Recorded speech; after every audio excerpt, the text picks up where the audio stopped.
नमस्कार दोस्तों, just for CSC में आप सबका स्वागत है। तो चलिए शुरू करते हैं आज का अपना वीडियो। दिल्ली सल्तनत कालीन भूमि। अपने आज के इस वीडियो में हम जानेंगे कि दिल्ली सल्तनत के कालखंड में भूमि को कितने वर्गों में विभाजित किया जाता था। इसके अंतर्गत आप सब यह जान लीजिए कि दिल्ली सल्तनत के कालखंड में भूमि को मुख्यतः 4 वर्गों में बांटा जाता था। इसके अंतर्गत पहला वर्ग है इक्ता, दूसरा खालसा, तीसरा अनुदान और चौथा सामंतों की भूमि। चलिए आगे बढ़ते हैं और जानते हैं इन चारों की महत्वपूर्ण विशेषताओं के बारे में। सबसे पहले हम बात करते हैं इक्ता की। तो दिल्ली सल्तनत का अध्ययन करते हुए आप सब ने इक्ता व्यवस्था के बारे में तो अवश्य ही पढ़ा होगा। उसी से संबंधित है इक्ता भूमि।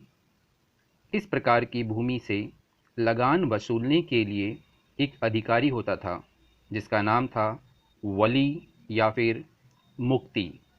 यह अधिकारी भूमि का स्वामी नहीं होता था, बल्कि निर्धारित भूमि से कर वसूल करने के बाद उस कर में से अपने खर्चों को घटाकर बाकी बची हुई राशि को राजकोष में जमा करता था, जिसे फ़वाज़िल के नाम से जाना जाता था। ख्वाजा नामक अधिकारी वली के कार्यों का निरीक्षण करता था। तो यह थी इक्ता व्यवस्था के अंतर्गत इक्ता भूमि। दूसरे नंबर पर हम बात करेंगे खालसा भूमि की। तो खालसा भूमि एक प्रकार से सरकारी भूमि होती थी। मतलब खालसा भूमि पूरी तरह से केंद्र के अधीन थी और चौधरी एवं मुकद्दम नामक अधिकारी इस भूमि से कर एकत्रित करने के लिए नियुक्त किए जाते थे। भूमि का तीसरा स्वरूप था अनुदान भूमि।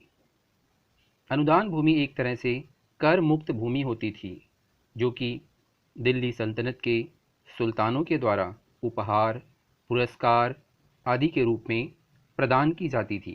इस भूमि पर किसी भी प्रकार का कर नहीं लगाया जाता था और जिसे यह भूमि प्रदान की जाती थी उसके पास इस भूमि पर वंशानुगत अधिकार हो जाता था। मतलब पीढ़ी दर पीढ़ी इस भूमि पर दान प्राप्त करने वाले व्यक्ति का ही अधिकार रहता था। और अंत में बात करते हैं हम सामंतों की भूमि की।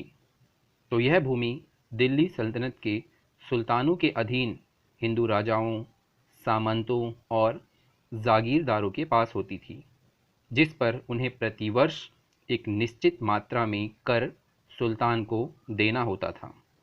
तो ये था दिल्ली सल्तनत कालीन भूमि का वर्गीकरण और इस वर्गीकरण के अंतर्गत भूमि की महत्वपूर्ण विशेषताएं। Thank you.